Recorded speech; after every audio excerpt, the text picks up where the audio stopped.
The following program has been rated GE by the Kenya Film Classification Board. It is therefore suitable for general family viewing.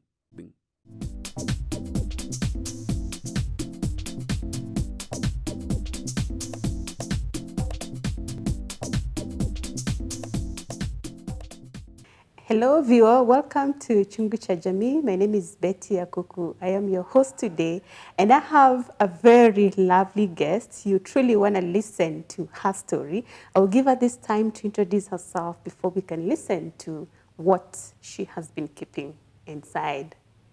Welcome. Please introduce yourself. Thank you so much, Betty. My name is government names Maureen Imbai, alias or AKA Black Cinderella.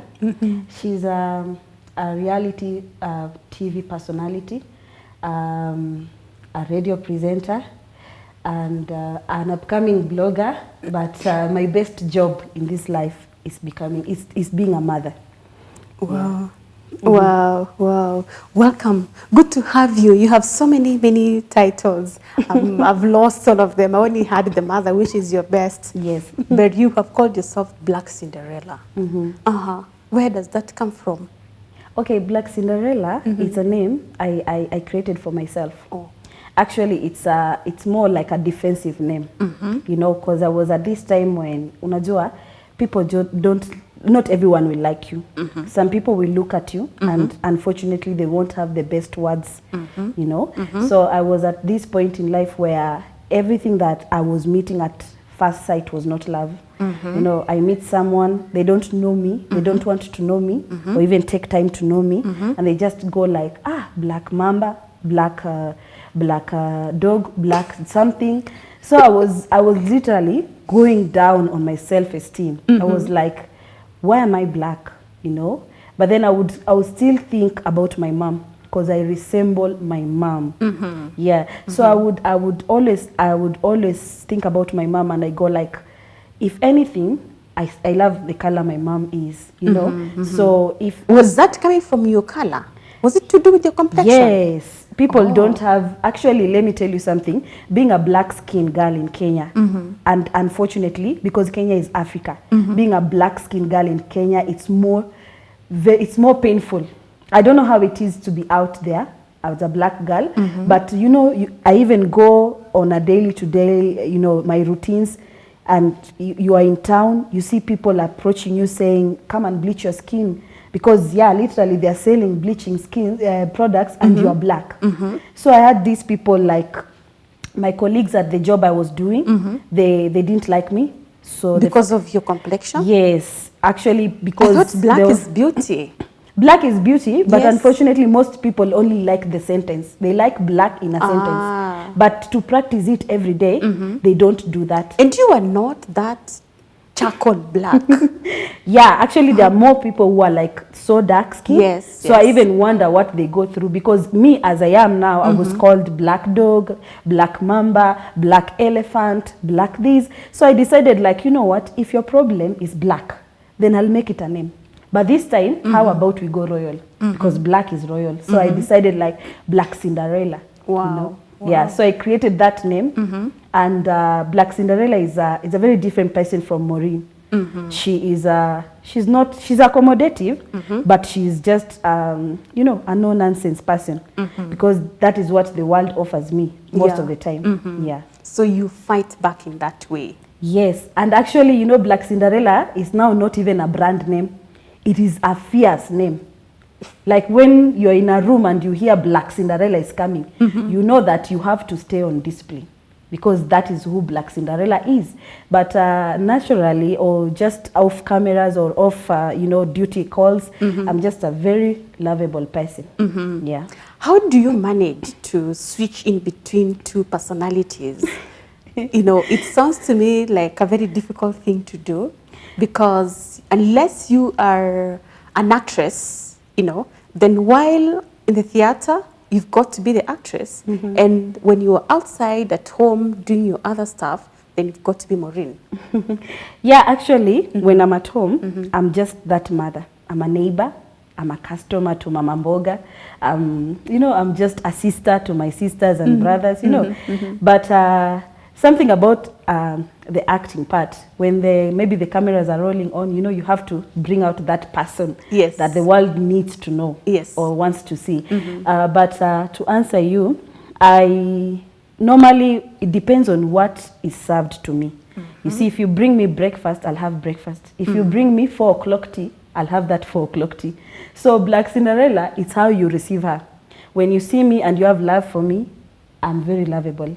But when you see me and you are violent, or you are, you know, abusive or insultive, then we go down the path that you choose.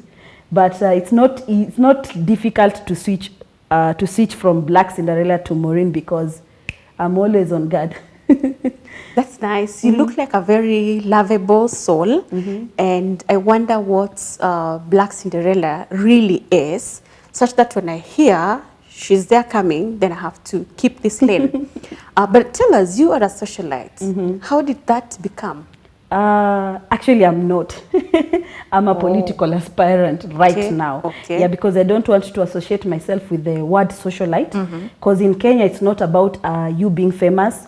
It's about how best you can, you know, you can interact with wealthy men in Kenya. That's about being socialite, and I'm not all about that life. I mean, I've been there, I've done it, I've tried, I've suffered, and I've seen there is no benefit in it. So now I prefer to How did you become? Just tell us a little bit about that, because it may be so helpful. There are people who are daily chasing to become the socialite because they have seen the reality, which is basically not it. They have seen the life that socialites have lived and how beneficial it was to them. They do not know the other side of being one until they meet with someone who has been there and has quit. Okay, for me, I started when I was 18. All right. I had taken 2 of my friends for a photo shoot. They are all slim. So while I was there, I was admiring them. When they are, you know, the cameras are flashing on them. Because they are so slim. So I actually, before that, I actually used to think that you have to be slim to be a model. Yeah. So there was this, I think he's the husband to Gladys Cholet, Honorable Gladys Cholet, Sam Cholet. So he was there because he was the one orientating the girls. And he was like, you can become a model. You can become a plus size model. So Plus size. Yeah, plus size model. So slowly, and he asked me to get into a bikini. In fact, I used to be very embarrassed in a bikini because most people would tell me, hey, you are too black. Yeah, and I will be compared to a sack of charcoal, you know, and then I'm big, you know. So he told me you can get into a bikini and do a shoot. And actually, the first time I ever noticed that I look so good semi-naked, that was the last time I wanted to wear clothes. And then, you know, it proceeded, you know. The last time you wanted to wear clothes. I swear to God, I looked so snatched and, you know, so delicious. So I was like, hey, this is me. Hey, from today, clothes, no, you know. So it progressed from a photo shoot. And of course, because, you know, some well-endowed women, African women, you know, once you are noticed out there, you qualify. As in, you know. You had everything your mama gave you, so you were just so unique. Yes. You know, from what people know is supposed to be a model. You were now this unique person. Actually, you were now attracting the attention of everyone. Yes. Because you were so unique and special. This is what people know, but now this is another size. Another size, yes, know. Another color. And you're bold. No, but for the color, I was never accepted with it. Okay. Just the behind the sitting apparatus, you know, because they are a bit swollen. Yes. So I qualified to be a socialite based on the physique of my body. But for the color, I was never appreciated or, you know, like accepted. So from there, I proceeded. I got a call and I was asked to join a reality TV show. It was the only one because now it's not there, Nairobi Diaries. And yeah, I started out my journey at Nairobi Diaries 2018. So that's when most people, you know, could identify with me because most of the ladies in that show, they were like me. The physique was like me. And we were all ever crazy and ever dramatic, you know. Yeah. So I came out as a socialite actually from Nairobi Diaries. Yeah. How did that change your life? Because you have just been this innocent girl, not liking her looks, thinking that for you to be a model, you've got to be this size and this color, and you've never thought you'd fit in a bikini and look nice and delicious, as you put it. And then now here you are, life has changed. You've just realized, stuck in Guo. Yes. Well, aside from my expectation, Nairobi Diaries changed my life, I can say, in a summary, to worst. Because I expected when I'm getting, because outside there before the cameras and all the you know, the what do you call, the attention, aside from the attention, I expected that now my life is going to be better because now people can see that I'm becoming a celebrity in Kenya. Yes. So I thought there was acceptance out there. But right from the first day I went to work in this reality TV show, I didn't get the reception I wanted. You know, the first thing my colleagues said about me was they brought a street urchin on camera. They brought a black dog on camera. Why would they do that? She doesn't look like a celebrity. So my experience in this reality show, it ended up mentally torturing me. And there was a time in my life where I found myself always trying to be the bigger bully. Yes, I was being bullied, but I tried to be the best of the bullies, you know, just to curb down the stress that was at work. So I just changed into this very violent woman. On normal levels, I find it even hard to beat my own daughter. I have a daughter. But on this program, I was the John Cena of the show. Yes. Trying to defend yourself. Yes, because you know when someone comes at you and this person says you are a black dog. Actually, I prefer the insult black, but you see a dog, that's something that it's always a stray. You know, like there's no way you can compete me. You can compare me from the human form into something like a dog. So once someone says you are a black dog, and me, I slap the person. Because I really want to, you know, I feel the pain and I really want it to go out. So my experience, instead of me becoming this happy celebrity person, this happy famous person, I became very vulgar. I became very violent. In milliseconds I can lift my hands and, you know, hit you. You know, was that just happening at work or even outside into the society? Now it was happening. It was happening at both sides. But you know, when now these things were on camera, they were being aired. Something like YouTube, and you know, people are never kind behind on the other side of the keyboard. Now it was like the other part of the outside world have now found a platform where they can come and type a comment, a very insultive, you know, and very, you know, something that you read like this and you feel like the world needs to break and sink, and you sink inside and nobody sees you. You know, at some point you even fight suicide, you know, suicide thoughts. Because you are like, there's a comment actually I read on YouTube. They actually said, why did you bring that charcoal in the show? Why is that sack of charcoal doing, what is that sack of charcoal doing there? And this is a Kenyan, an African, that is writing that on YouTube about me, you know. So it was, this show actually created even more bullyism for me. Yeah, based on my color. How long were you there? I was there on contract, but I can say I was there in 2018 to 2020. Yeah, and actually, you survived all that period. I survived by beating people. I actually reigned by beating people. And didn't that put them off? I mean, no one wants to be beaten because but that now, kind of rage you can actually kill. So no one wants to dare you. Actually, the last thing that made me to quit. And you did. And I've never said, yeah, I quitted. I quit. I decided to quit myself because I was like, no, this is not me. You know, it was the last incident that made me quit the show was. I had a friend on the show. She was previously a friend, and she is bleached. So we had a fallout. Initially, it's not a fallout that can amount to us fighting, but because we're in this show where we are always competing for fame, we're always competing to be better than the other person instead of working together. You know, she said some things.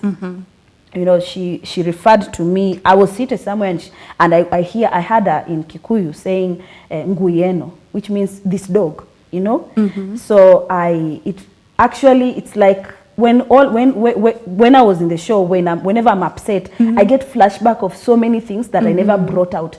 So on this particular person, when she said that, I was like, okay, I hear people call me dogs, but not you. This one now called me to my face. Yes. You know, it was a very bigger situation for me.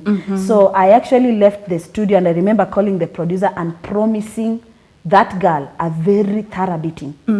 You know, the one that I kill her and she survives. You know, so now when I went home, I went and I even went to watch WWE. I watched my favorite boxer, Zarika. To prepare. Yes, I watched Zarika. I even did a video doing the Zarika moves and telling her that, you know what, when I meet you, it's going down. So on the day of this fight, I came, I think my battery energy, it was excess. Because now this person, 1000 VA. Yeah, this person, you know, this person is that person that has, like, you know, a gangster mouth, but, you know, a 911 fingers, or, you know, they can't fight. There are some people who are like that. So when I came, I just looked at this person and I didn't waste time. In a span of 5 seconds, the girl was injured, and she had a mark all the way from here to here, which I did with a glass. You know, I pierced her with a glass, and then during that fight, whatever was going on in my mind, I was like, black don't crack. But you see now, it was almost, actually I killed the girl and she survived, honestly. Because even today, she's always traumatized. Whenever she's near me, and I'm upset about something, and my voice starts going up, it's like I gave her a trauma for a lifetime. Oh, you still have relations? Yeah, we are still good friends. We actually. Oh, really? Yeah, we later on, because now when I did that, I remember going home with a top that was a white vest. Actually, me, I went for, you know, I was preparing to go and fight that time. Yeah, I was feeling like I'm fighting for freedom.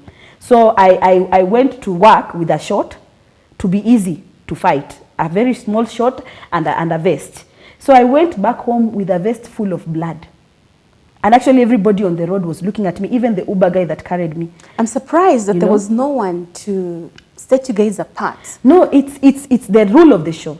That's why I told you, like, Nairobi Diaries ruined my show, my life. Because the contract, in fact, the first day I went to interview, the job interview, I was asked, can you beat someone? And I said, I can beat them to stupor. And the producer said, that is very good. That is what we need. And I said, what happens when I beat someone? I was told, if you are beaten, you don't go, because you are aware of the violence in the show, you don't go to police station. So I was like, hey, this one, you beat people and they don't do anything. Very good. And then the second thing they said, you know, you are aware of the violence in the show. You are not, when you are hurt on the line of duty, we treat you to Coptic Hospital, free of charge. So I was given this platform to deal with these bullies, you know, free of charge. Nothing can happen. And you know, when nothing can happen, you know that mindset, where can you take me? Yes, I had that. So I overdid the beating. And actually even the girl almost, because you see with her skin, she was bleached. It was very difficult for doctors to stitch her up. And she was bleeding from the wrist. Actually, I thought the girl would die. It was very, very, she was in hospital from the time I beat her to 12 midnight. So that was when I felt bad about myself. I felt like there was a better way that I would have handled it. Like I would have walked away. I would have, you know, and I had a meeting with the people in my head. I had a conference meeting with my demons in my head, and I asked myself, what am I getting in this show? First of all, we were not being paid. There was a salary promised, $1,300, but I have never received, the money I have received from Nairobi Diaries was 5,000 shillings, that's $50, when the boss was beaten by another cast member, and I defended her. So I was now, you know, I was gifted a $50 salary, and then the time I quitted, I was given $3. That is 360 shillings. And I was told, you know, this and that. And imagine, we signed a contract. But somehow, somewhere, this is Kenya. you know. And things do happen in Kenya in that way, unfortunately. Unfortunately, that's why I want to be a politician. So this thing actually ruined your life instead of shaping it. Very much. How did that affect your relationships, you know, with people and even family?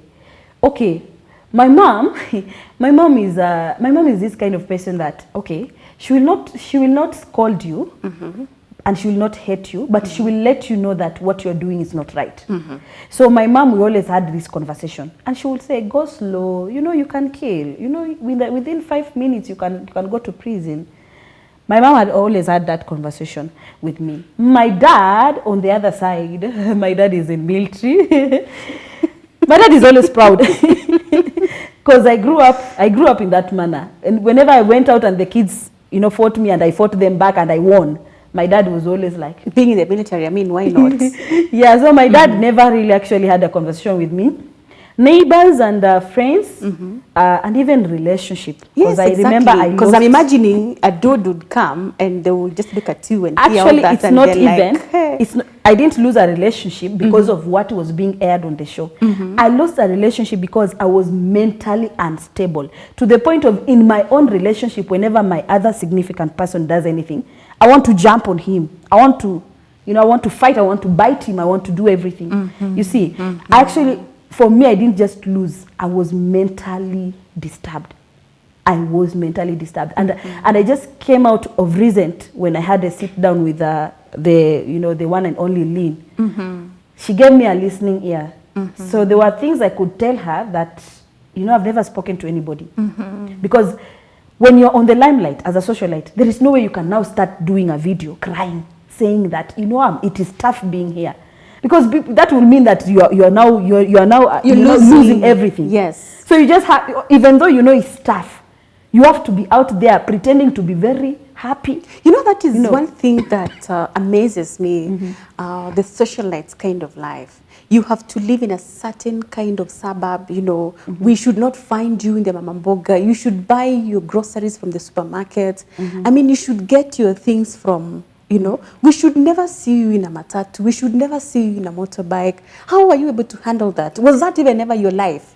Actually, for me, there was a time I was competing with all these standards that have been set by members of the public and the internet and social media.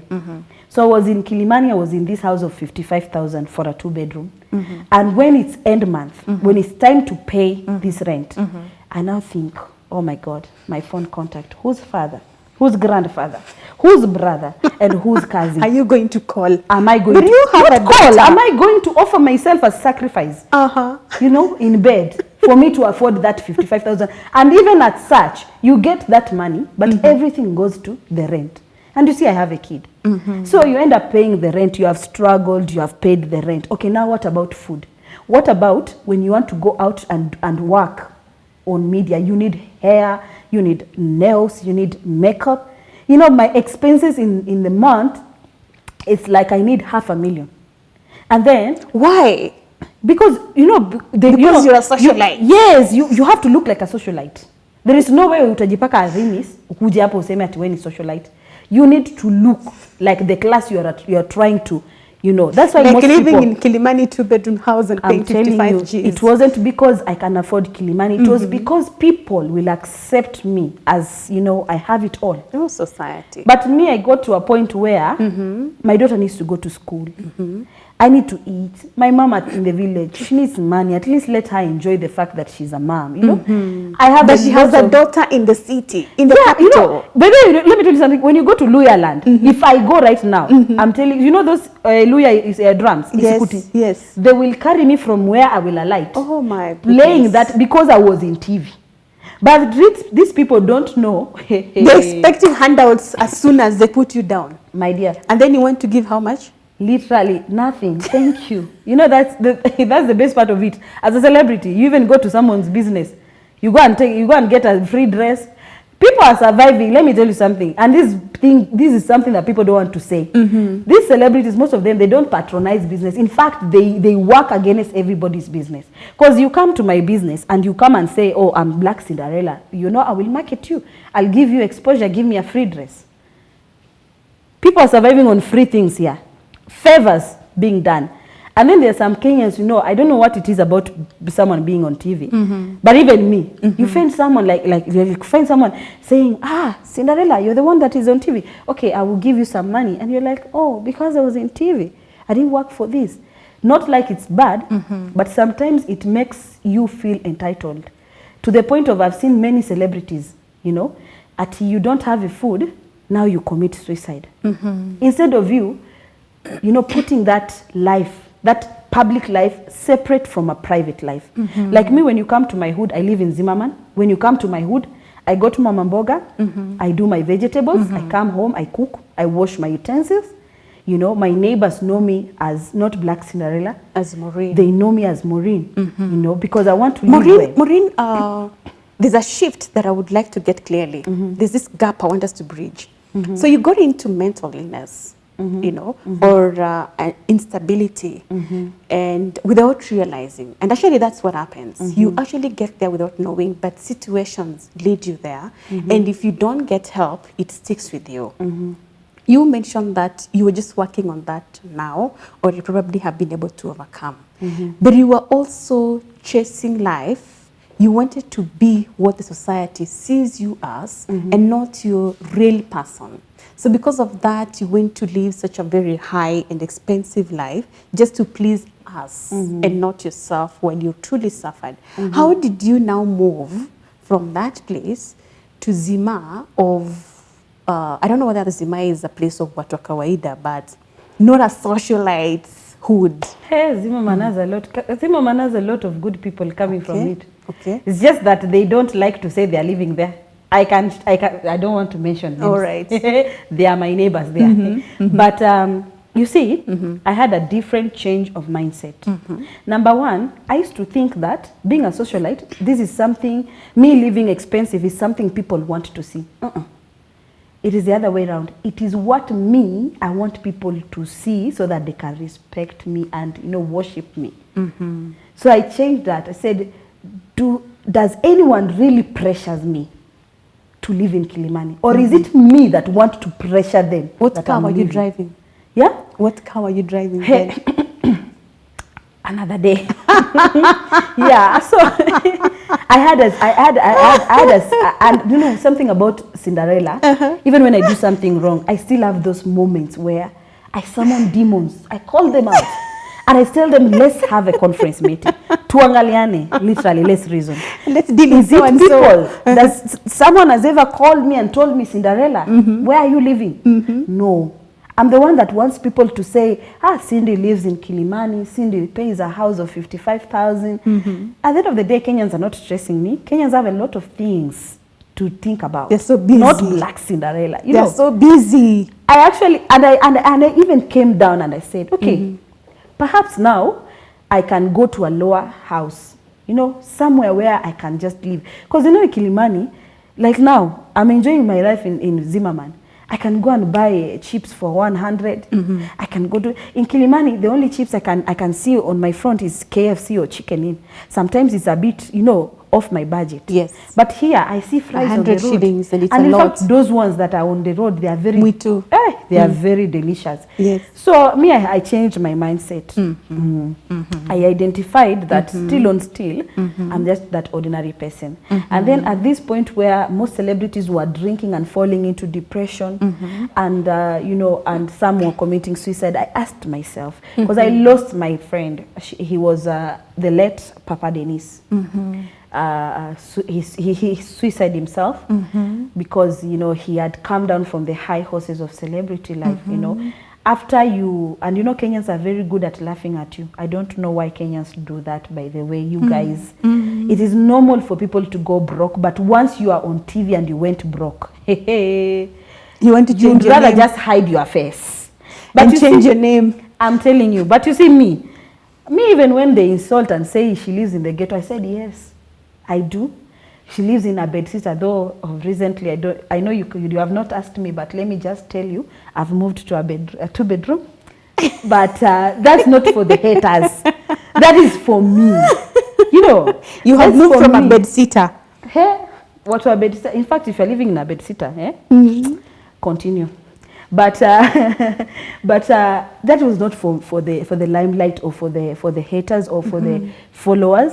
That is for me. I felt like, okay, I'm doing better in life. I can as well advance to another house because of my kid, you see. So I trained myself to take life as that normal person.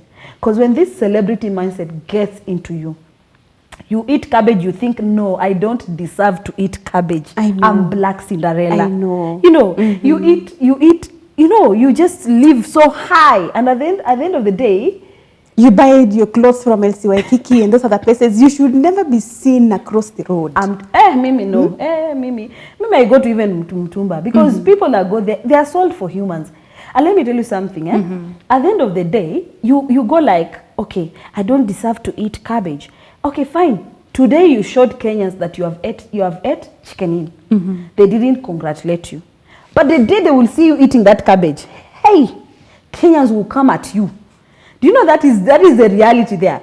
Like the time I feel like people need to worship me and know that I have done something big in my life, Kenyans don't send congratulations.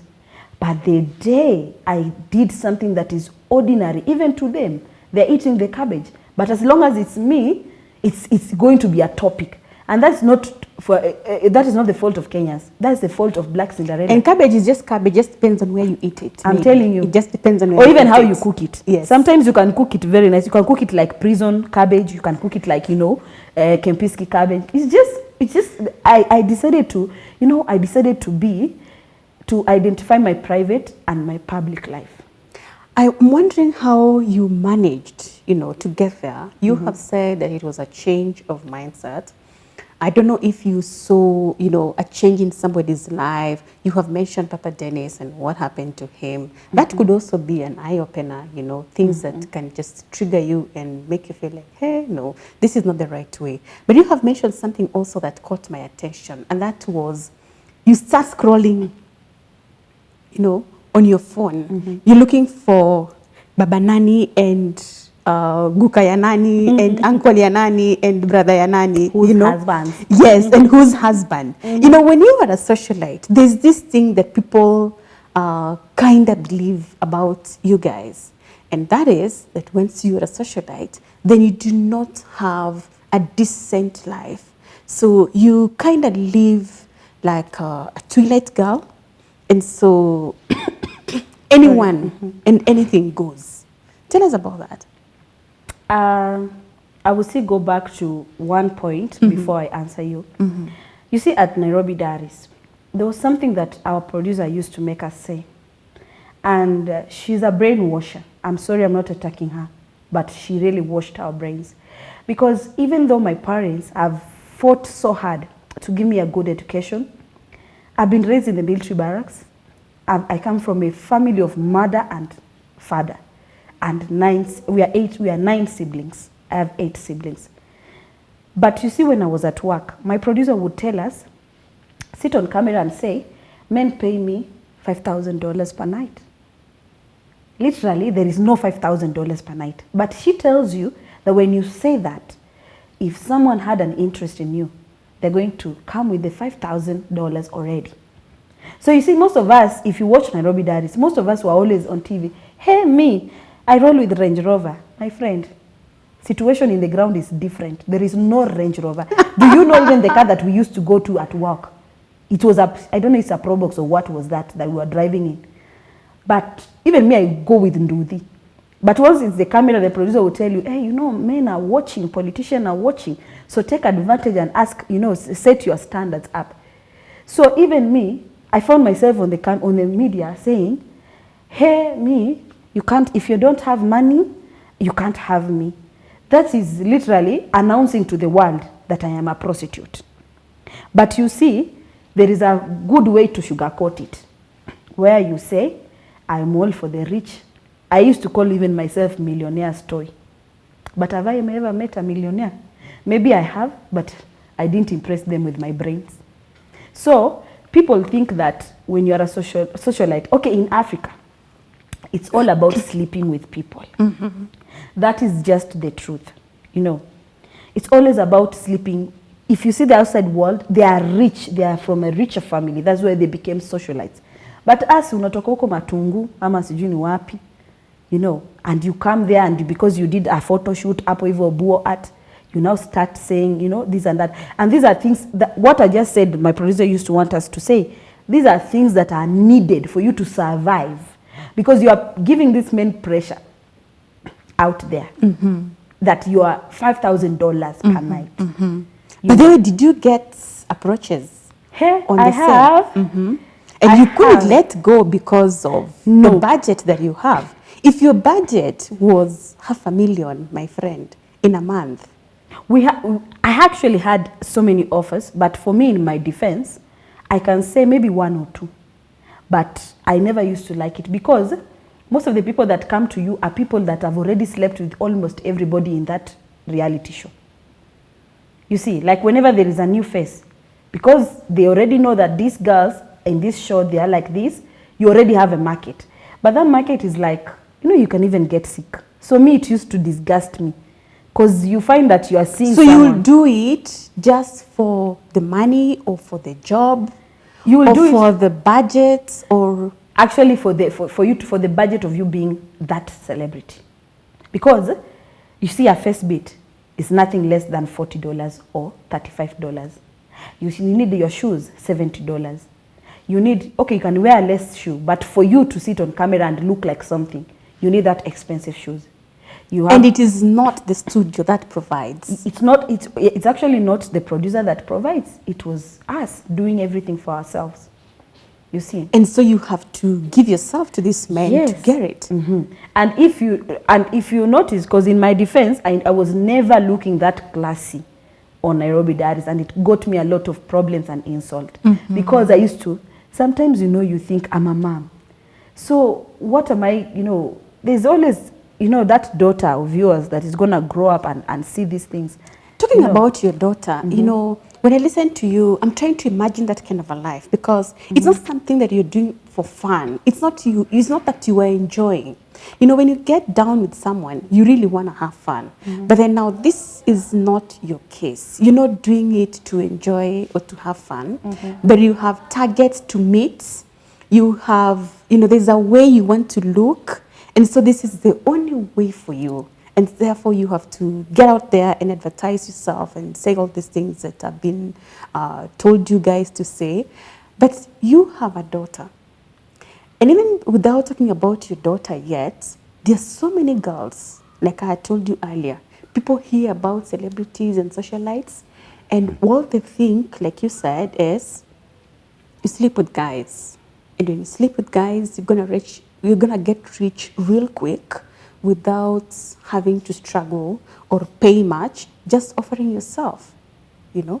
There's that mentality that is out there and is so real. And so people are chasing it to have that money to buy that car.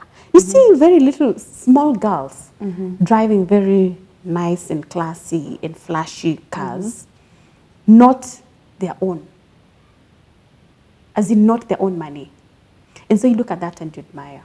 I don't know if those things ever affected you, you know. Is that what you really wanted to become? Did you have regrets of doing that? I imagine getting down with a man and not because of love.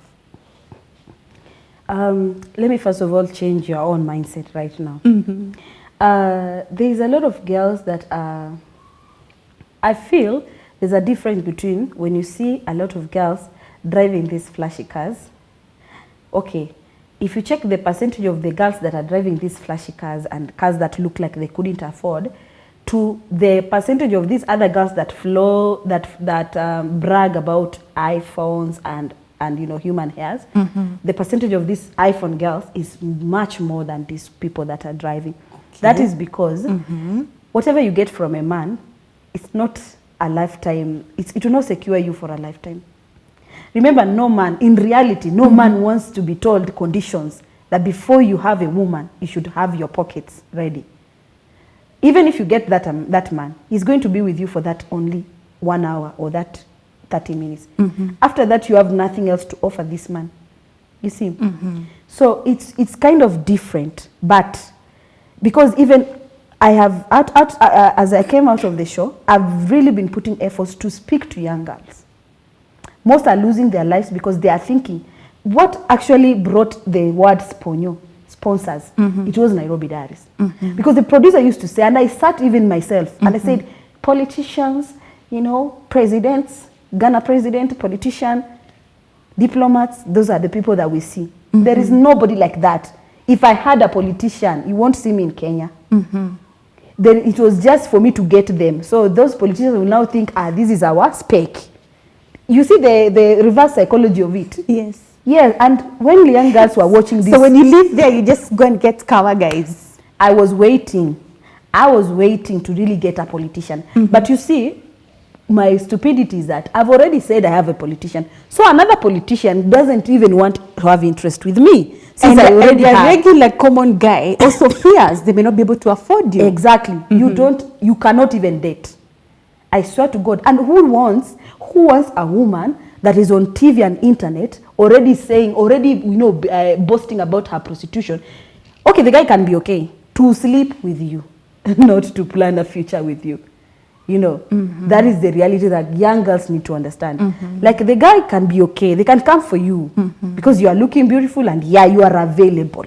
But for the night and for the 1 hour, future, take you to college, nah. The only thing you can achieve is iPhone, hair, rent. The normal stuff that other women, by the way, as you are on that life, they are achieving for themselves. And you cannot do that for just one man to survive. You've got to find a couple of them to be able to sustain. Me, I'm telling you, that life is hard. I swear to God. And even if young girls, I know they are watching. Yeah. That life is hard. Imagine, you know, a girl in Githurai, you cannot meet a man and ask for $200 per night. So for you to go and ask for that $200 per night, you have to move to a richer estate. And now you move to a richer estate where a house is that $200 per month. So when you sleep with this one man, it has gone to your rent. You don't have anything to eat. So you go to the next man. Yes. Then you get another $200 and you realize, oh, my hair is bad. My skin, my this and that. So that goes to your grooming for you to attract the next man. Then you go to another man because you need some shoes and a bag. Then the next man, in a month, you sleep with almost 10 men.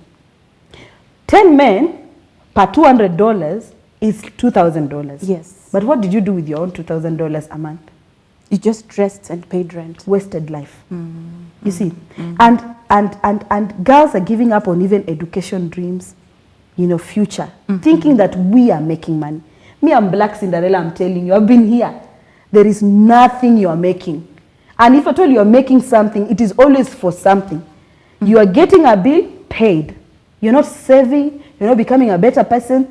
And in fact, when you realize that I can sleep with 1 man, 2 man, 3 man and make this man, you want to sleep with more. Yes, to make more. To make more. Yeah. You see, you're wasting your time. You'd rather even go back to your father's house and, you know, ask for that another chance to go to even to university, to go and earn money. You know. And you said you cannot even date because people already know you. You are so much upscale over there. We cannot afford you. Another thing is not even because of that, that they are afraid of affording you. You see the reality, even now, I'm not saying all marriages or all divorces that are happening, yeah? This kind of lifestyle, there is a way it damages your mentality. That you see man as a financial project. Then you meet someone that truly loves you. And this person is not up to the standard of the men that you have been sleeping with. Definitely, you're not even acknowledging. Are so different. You understand? You're not acknowledging him. And if you acknowledge him, you are used to men using you. So now, that part of your brains that is damaged, you have walked in a marriage or in a relationship with that part. Remember, it's not like someone just meets you and says, hey, you're beautiful. You want $200 per month, per night, I'll give you. And then they just go and do the normal stuff that men do to women and give you. Hey, you work for it. The hardest job in this world is prostitution. Because you are having sex actually, but not because you want, and at the same time you must meet the requirements and expectation of this man.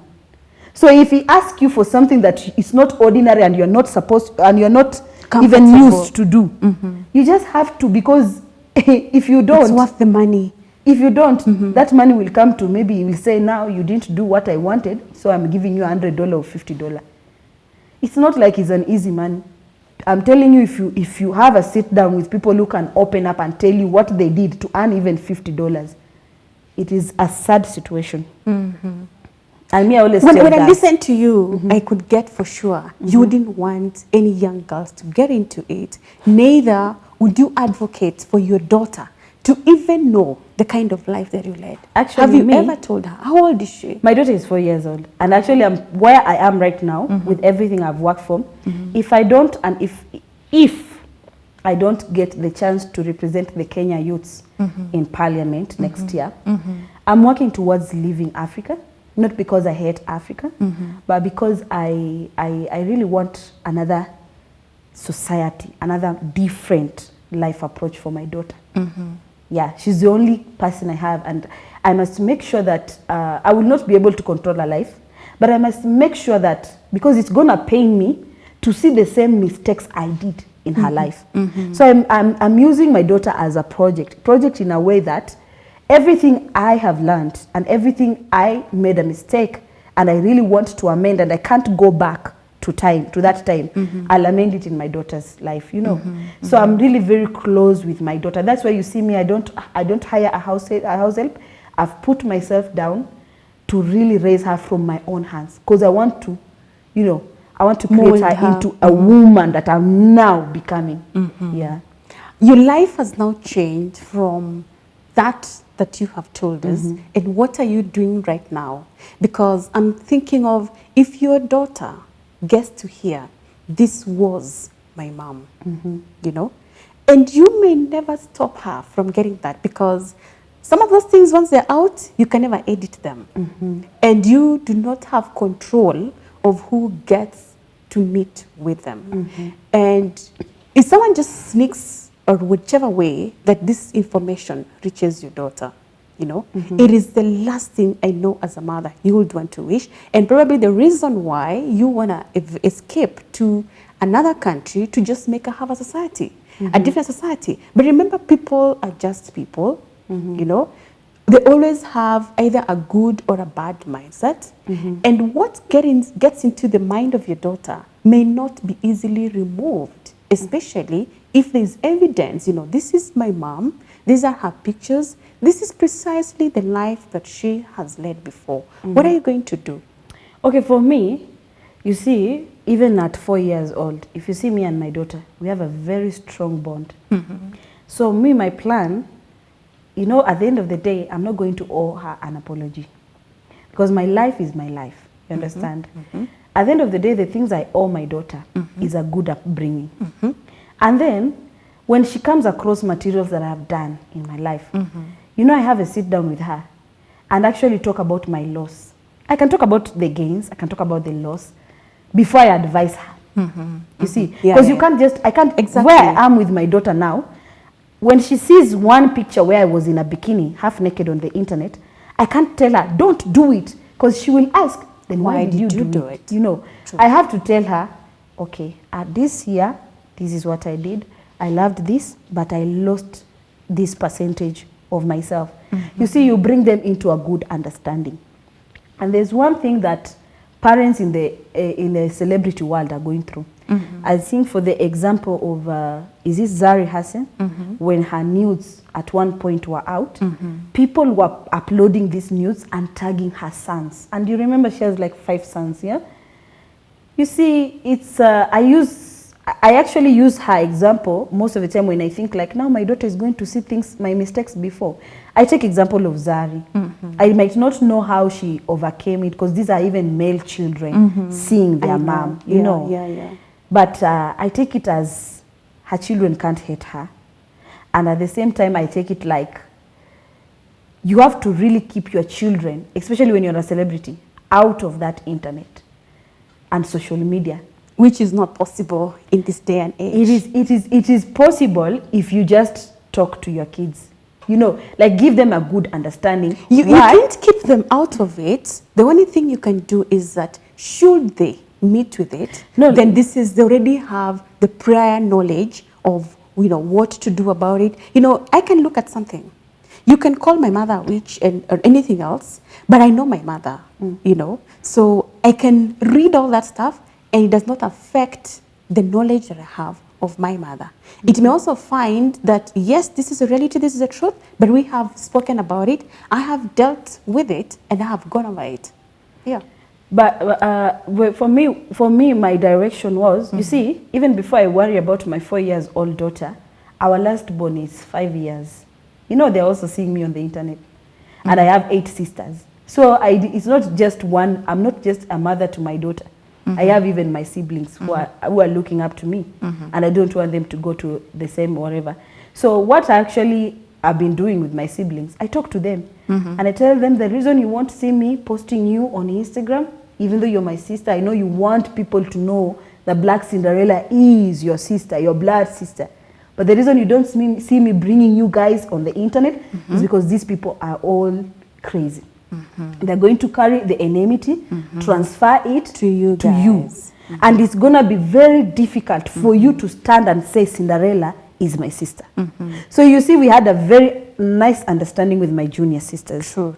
Yeah, so that's the same, that's the direction where I was, you know, I actually talked to them and I told them, you know, we have Cinderella, if you don't manage to go to a different society or out of Africa, what's going to happen? What plans do you have? If Kenyan youths, and let me even take this chance to talk to them, if you Kenyan youths right now, you are really serious about your future, as in there is something that Kenyan youths are doing and it's actually pissing me off. It's when it is time for election, people think that this is the time to gain free money because political aspirants are going to come and throw money in the air. They're not thinking about it as this is an opportunity for us to vote the real people, the good people. Even me now, I've been saying I want to be an MCA, but since akuna kakitu, you know, I've not thrown some money out. You're not getting support. I'm not getting support. I've not seen someone saying, hey, Cindy, now that you want to be an MCA, how can we come in? How can we bring our proposal? How can we join your team? You know, if I'm going to be in Africa, I really want to change a lot of things. I really want to change a lot of things in Kenya. So me, even next year, if I go to parliament, I'm telling you guys at home, and this will be remembered. If I do not change 1 or 2 things that really affect us, then people can say Cinderella has sold us out. But if I will be here, politics. If I will be outside Africa, I really want to go back to school because me, I really wanted to do law.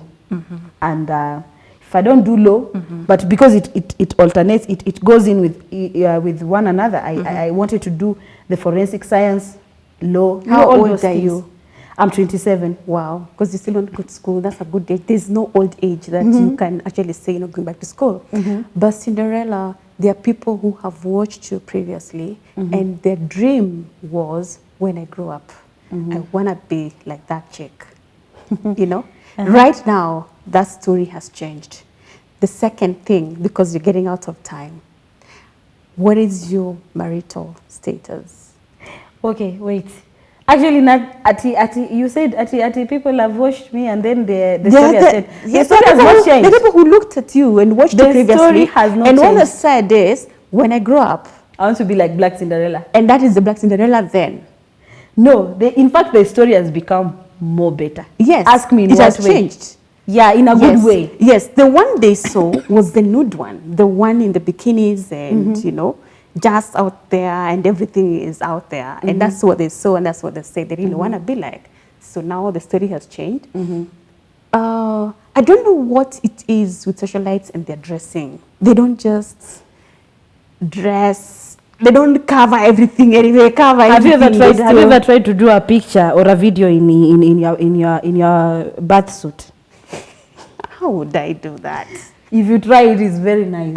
It's very nice. You look so good. Oh my goodness. Yes, we were once naked in the Garden of Eden, you know, and if I was there, I'm sure Eve will not be a match. But let me tell you, right now, a lot of people are looking up to me because I've been able to show the world that you can change insult into blessings.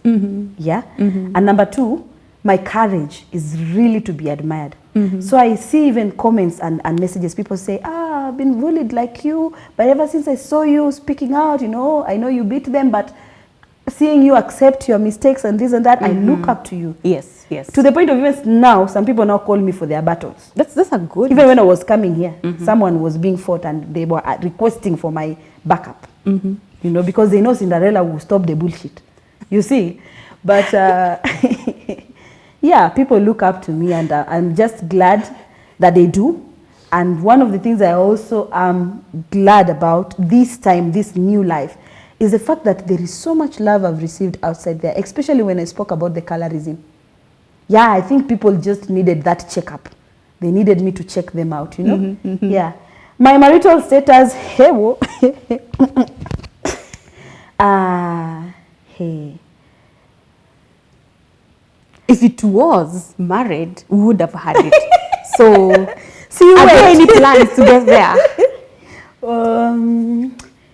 Married. I've not thought about marriage, All but right. my marital status is I have someone special Wow. in my mind. Wow. We have not met. Oh, that's we're in even the much process. better. If you haven't met, that's much better, because there is not an illusion, but sounds like faith. Like, Yeah. you know, there is Actually, you know, when you someone- meet someone, this time that I've come out with the colorism, when you meet someone that makes you feel good, that person wants to push you, that person sees who you're trying to become and who the world was pressing and trying to, you know, color another different color. I need to ask you the last question before we get into parting shots. Usually when you see somebody dressed in a particular way, you quickly judge them and say, this one is exposing too much. Me, What is that for you? never. I started media with my dress, my choice. By the way, if you're out there wearing miniskirt, you are doing that because of Black Cinderella. Yeah, people came If and you're said, walking out in the city with tights, it's okay. yes, Did you even really feel, by the way?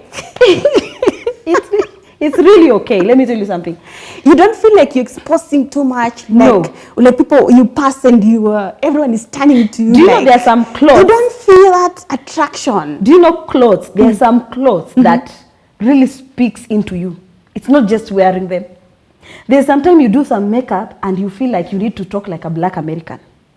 There's a time you wear a dress and you feel like I need to, you know, normally I would have ate this mandazi with my hand, but since I'm wearing like this, I need to use, you know, a fork or a toothpick. The Luya girl in you just dies and you just now get There is a fork. time, as a Luya, you are wearing something, you now have to take a toothpick and serve it like this. Normal level, you just be like, Okay. you understand?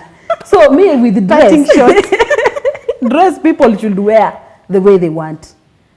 It doesn't have character. It's you feeling good about yourself. Last words. Out of time. For me, my last words, maybe because I love the young girls so much and the young boys. We are in this world where we are in these times where we are used to saying kwani ni kesho. Tomorrow has already come. You know what you're doing right now, as you're 27 or as even you're younger or older or even 30 or even late, doesn't matter your age. But once you find yourself that you have acquired some life experience and maturity, what you're doing about it, it's very important, not just to you, but even to the young people that are coming after you, the young generation, and even your children. So when you're out there on your daily to day life, you know, take one day at a time. Don't go and overdo some things. Don't go and put yourself into a situation that will not see you live up to 25 years old. Don't go and start a situation where at the end of the day you sit down and have only yourself to blame. If you're having education, have your education, finish it, go and find a job. If you are in the other world where you are unfortunately depending on, you know, prostitution or you know, sex for pay, just pray about it. Just go down to your knees and tell God, I don't want to be a slave of prostitution.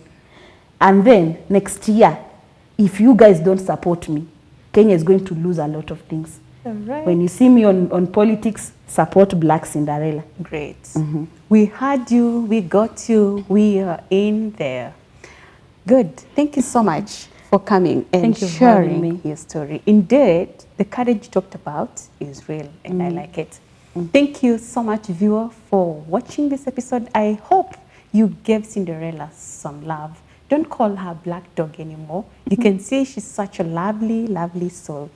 Have a good time. We are so grateful that you will join us for this time. My name is Betty. I've been your host. See you next time.